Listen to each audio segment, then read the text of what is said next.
नमस्कार, आप देख रहे हैं न्यूज 24। आपके साथ मैं हूं अभिलाषा पाठक। मध्य प्रदेश में उपचुनाव से ठीक पहले कांग्रेस को एक और झटका लगा है। कांग्रेस की एक और विधायक ने विधानसभा की सदस्यता से इस्तीफा दे दिया है। दमोह से कांग्रेस विधायक राहुल सिंह ने प्रोटेम स्पीकर को इस्तीफा सौंप दिया है और राज्य के पूर्व सीएम और कांग्रेस नेता कमलनाथ ने दावा किया है कि उपचुनाव में हार के डर से बीजेपी सौदेबाजी पर उतर आई है। उन्होंने कहा कि झूठ बोलने और एक्टिंग करने में शिवराज का कोई मुकाबला नहीं कर सकता। कमलनाथ से एक्सक्लूसिव बात की हमारे संवाददाता विपिन श्रीवास्तव ने।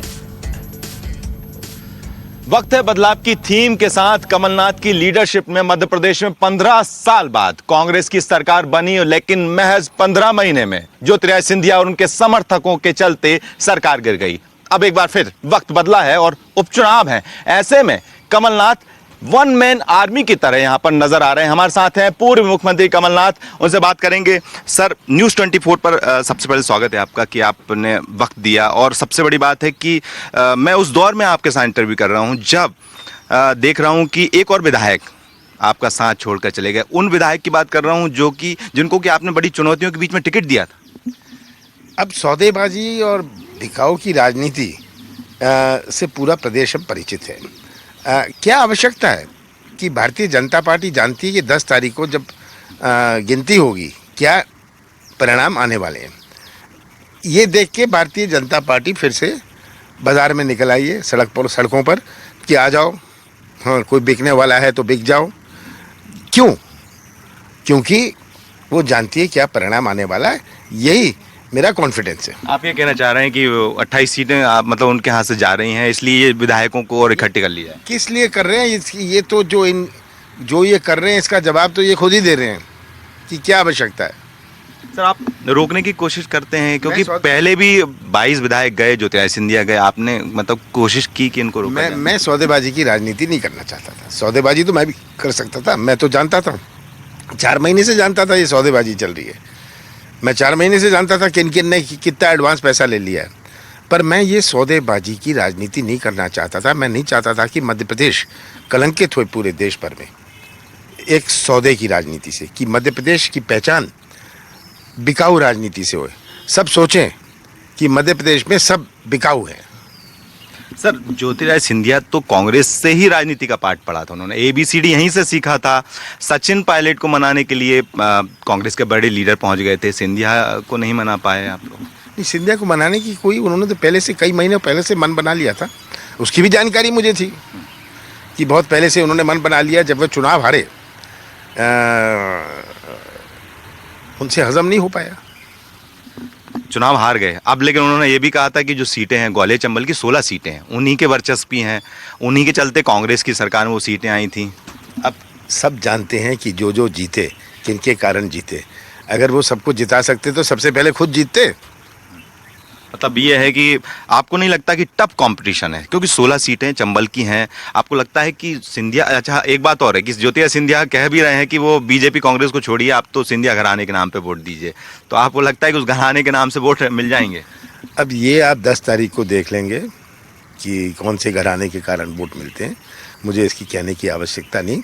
पर चंबल का खून गर्म है। चंबल के लोग बगावत कर सकते हैं पर चंबल के लोग गद्दारी स्वीकार नहीं करेंगे। आज़ादी, और अब चंबल आज़ाद है। वो चंबल में तो आज़ादी की लहर है कि जो वे अपने आप को गुलाम समझते थे अब आज़ाद हैं।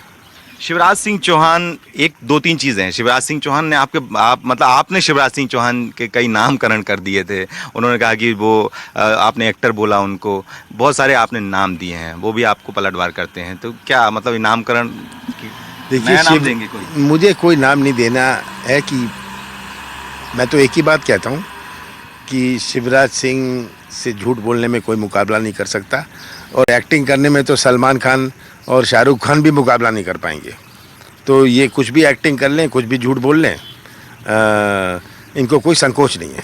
शिवराज सिंह चौहान ने एक अभी कहा कि वो भी भूल जाएं कि कैंडिडेट कौन है, क्योंकि वो समझ रहे हैं कि कैंडिडेट जिनके नाम से वोट मांग रहे हैं वो तो कांग्रेस से बीजेपी में आए हैं, तो कह रहे हैं कि मुझे ही देखकर वोट दीजिए, टेम्परेरी मुख्यमंत्री हूँ। ये अच्छा है, ये कह रहे हैं कि 2018 में, नवंबर 2018 में शिवराज सिंह जी ने भी ये बात कही थी और मध्य प्रदेश की जनता ने उन्हें विदा किया था।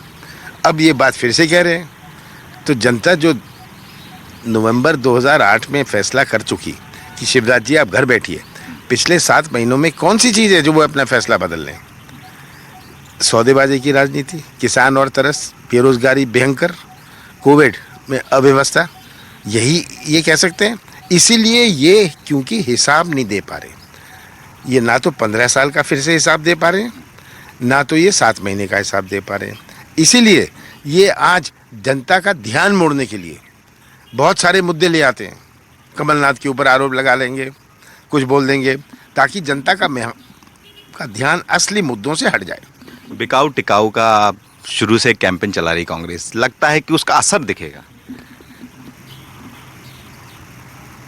चुनाव एक प्रजातंत्र का उत्सव होता है, ये प्रजातंत्र का उत्सव नहीं है, ये सौदेबाजी का उत्सव है, ये बिकाऊ राजनीति का उत्सव है। और ये उत्सव मतदाता मनाएंगे इनको 3 तारीख को एक तमाचा मार के। इमरती देवी को बयान था, हालांकि थोड़ा पुराना हो चुका है, लेकिन बीजेपी तो उसको पूरे इलेक्शन में चलाने वाली है कि भाई आपने कहा, राहुल गांधी का उन्होंने बेस बना लिया, राहुल गांधी ने जिक्र किया था, आपने माफ़ी नहीं मांगी। देखिए, जो बात मैंने कही, मैंने कोई दुर्भावना से नहीं कही, कोई अपमानित करने से नहीं कही। मैंने कह दिया, अगर कोई अपमानित अपने आप को महसूस करता है। मैं लोकसभा में रहा हूँ, लोकसभा में हम शुरू करते हैं, मैं कागज़ देखता हूँ, लिखा आइटम नंबर 1 प्रधानमंत्री, आइटम नंबर 1 किसी और मंत्री का नाम। ये विधानसभा में भी होता है। तो मेरी कोई दुर्भावना नहीं थी, किसी का अपमान करने की भावना नहीं थी, पर उनके पास ये बचा नहीं कोई बात कहने के लिए, तो इसी के पीछे पड़ गए। डबरा की जनता इसका जवाब देगी। बहुत सारे लोग उसी बयान को लेकर बीजेपी के जो आसपास की सीटें हैं वहां पर उसी को कहते हैं कि भाई ऐसा बोला, ऐसा शब्द का इस्तेमाल किया, उसी के नाम पर वोट लिए जा रहे हैं। अब ये वोट मांग रहे हैं क्योंकि और कोई चीज़ बची नहीं, जनता का ध्यान मोड़ने के लिए कुछ और चीज़ ले आएंगे।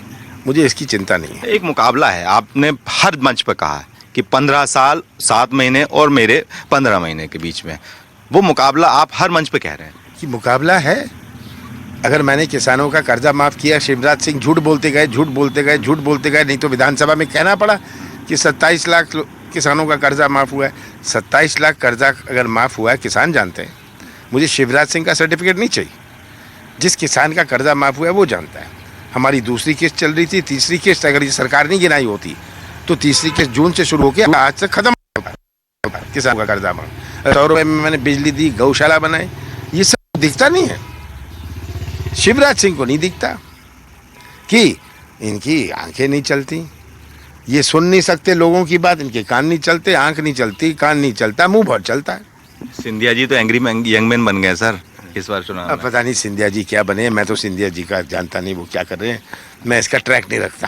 सर एक और सवाल, ये आप 40 साल की ज़्यादा की राजनीतिक अनुभव है आपको, आपने 2018 में पूरा एक आकलन किया था, एक कार्यकर्ता को इकट्ठा किया आपने। इस बार बहुत सारे बिखराव सा हो गया, आप कैंपेन में भी अकेले दिख रहे हैं, आपने मतलब पूरी कैंपेन। इस दफे जितनी एकता है, मुझे तो कोई चुनाव नहीं पता जहाँ इतनी एकता, सब एक है। जहाँ टिकटें दी वहाँ कोई रिवोल्ट नहीं है, वहाँ कोई विरोध नहीं है, सब समझ रहे हैं कि ये पहली दफे चुनाव में ऐसा हो रहा है। सब एक हैं, सब अपनी जिम्मेदारी में लगे हैं। बीजेपी तो बहुत कई बार बीजेपी ने कहा है कि आप पहले जब आते थे तो रिटर्न टिकट लेते थे, इस बार आप रिटर्न टिकट नहीं ले रहे, इस बार आप जमकर मतलब मैदान में हैं, तो क्या वजह है इस बार, मतलब पूरी तरह से मतलब लेना ही है, मतलब सत्ता वापसी चाहिए? सत्ता के पीछे मैं नहीं हूँ। अगर सत्ता के पीछे मैं होता मैं सौदा कर लेता। ये बात सत्ता की नहीं है। मैं मध्य प्रदेश के विकास का, मध्य प्रदेश के भविष्य का एक नया नक्शा बनाना चाहता हूँ, ये मेरा लक्ष्य है। जनादेश मिला था सर आपको 2018 में, जनता का वोट मिला था। मैं एक इमोशनल सवाल पूछ रहा हूँ, आपको तकलीफ तो हुई, क्योंकि ये सब बातें अलग होती हैं, राजनीतिक एक मन में एक पीड़ा होती है, क्योंकि कई बार मैंने मंच पे देखा भी आपको, कई बार इमोशनल भी होते हैं। आपको लगता है कि एक बहुत बड़ा मतलब ऐसा होना नहीं था, जनता के वोट थे आपको? मुझे पद का दुख नहीं था, मुझे इस बात का दुख था कि बहुत कुछ जो मैं करना चाहता था मैं उसे या तो कंप्लीट नहीं कर पाया या उसकी शुरुआत नहीं कर पाया। और वही मेरी आज वही चीज़ मुझे प्रेरित करती है कि उसकी शुरुआत करें जो मैं करना चाहता था। और पीड़ा भी देती है, पर ठीक है, पद की पीड़ा नहीं है सर। एक आखिरी सवाल की पीड़ा है। अच्छा, ये सपना आपने देखा था एक मध्य प्रदेश का। आपने एक बात और कही है कि मैं मध्य प्रदेश का नक्शा ही बदल दूंगा, कि जिसमें किसान होगा, सब चीज़ें होंगी। वो नक्शा आपका तो 15 महीने के बाद अधूरा ही रह गया। हाँ, नक्शा अधूरा रह गया। हमने शुरुआत करी थी। अगर हमने कहा था मध्य प्रदेश की पहचान माफिया से नहीं होनी चाहिए, मैंने शुरुआत करी थी। मध्य प्रदेश की पहचान मिलावट से नहीं होनी चाहिए, मैंने शुद्ध का युद्ध शुरू किया था। मैंने कहा था आर्थिक गतिविधि बने अपने प्रदेश में। मैंने कहा था कि निवेश आए, पर निवेश तो एक विश्वास से आता है, कलाकारी से निवेश नहीं आएगा। शिवराज सिंह 15 साल कलाकारी करते रहे और सब लोग पहचानते हैं। तो मेरा लक्ष्य ये था कि मध्य प्रदेश की पहचान छोटे छोटे राज्यों से, पिछड़े राज्यों से ना होए, बड़े राज्यों से होए। मेरा था कि मध्य प्रदेश की पहचान एक ईमानदार प्रदेश की, एक गतिशील प्रदेश की होए। ये मेरा लक्ष्य था। सर, बीजेपी कहती है आप कार्यकर्ताओं को चलो चलो बोलते हैं, आप क्या बीजेपी को बोलेंगे कि चलो चलो इस बार? मैं किसी को, उनको चलो चलो जरूर बोलता हूँ जो माफिया के पक्ष में आते थे। मैं उनको चलो चलो जरूर बोलता था जो केवल ट्रांसफर और धंधे के लिए आते थे। तो बहुत बहुत शुक्रिया। हमारे साथ हैं मध्य प्रदेश के पूर्व मुख्यमंत्री कमलनाथ, जिनका साफ तौर पर कहना है कि ये जो चुनाव है मध्य प्रदेश के भविष्य का चुनाव है, और इस चुनाव में पूरी तरह से कमलनाथ आश्वस्त हैं कि इस बार जो है मध्य प्रदेश में कांग्रेस की सत्ता वापसी यहाँ पर होने की यहाँ पर दावा कर रहे हैं। Camera person Kamlesh Shrivastava, Bhopal, news 24।